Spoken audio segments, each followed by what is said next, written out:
Alright, so we are finally entering episode 5 of my dunk journey, and as you can see in the title, it is the finale. Entering May, I started my last phase of my vertical jumping program. In these clips on screen, you can see me doing some core and mobility exercises. In the month of May specifically, I experienced the biggest gains in my vertical jump. The vertical jumping phase I was doing was primarily consistent of plyometrics, which in turn increased my vertical by a lot. In this month as well, I'd also say this was probably the best shape I've ever been in my entire life. So I tried to dunk on May 13th, and coming into that day, I weighed 186.6 pounds.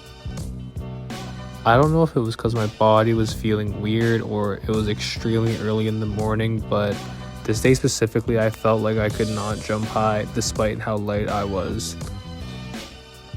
In the video, I tried dunking really early in the morning, which was around 7 o'clock.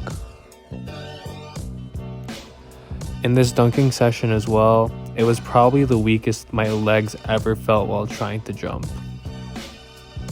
So on this day, I pretty much had no success trying to dunk at all.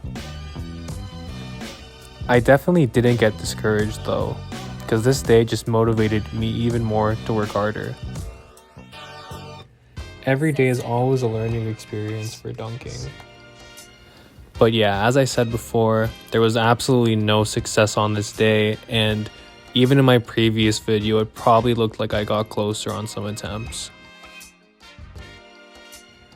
Now fast forward to May 25th. I came in weighing at 185.3 pounds and my body felt great.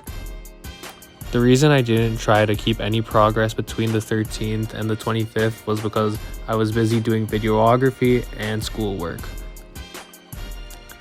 But yeah, today specifically was probably the highest I've ever jumped during a dunking session. As you can see in these clips, I wasn't really getting that high because I was still forming up, but I had an odd feeling in my head that today was going to be special. Everything about today just seemed really good in my head. And I was right about that feeling, because today was the first day that I ever threw down a dunk off a lob. Mark's reaction says it all. But what if I told you there was still more? Hey! So yeah, not only was I able to dunk off a lob, but I was also able to dunk off the dribble, which was crazy. An even crazier thing was that these clips were back to back, so right after I dunked off the lob, I dunked off the dribble, and I was honestly in shock. It's definitely been a crazy ride, and I'd like to thank everyone who supported me along this journey. I'm definitely not finished yet though, because this is only the first piece of the puzzle.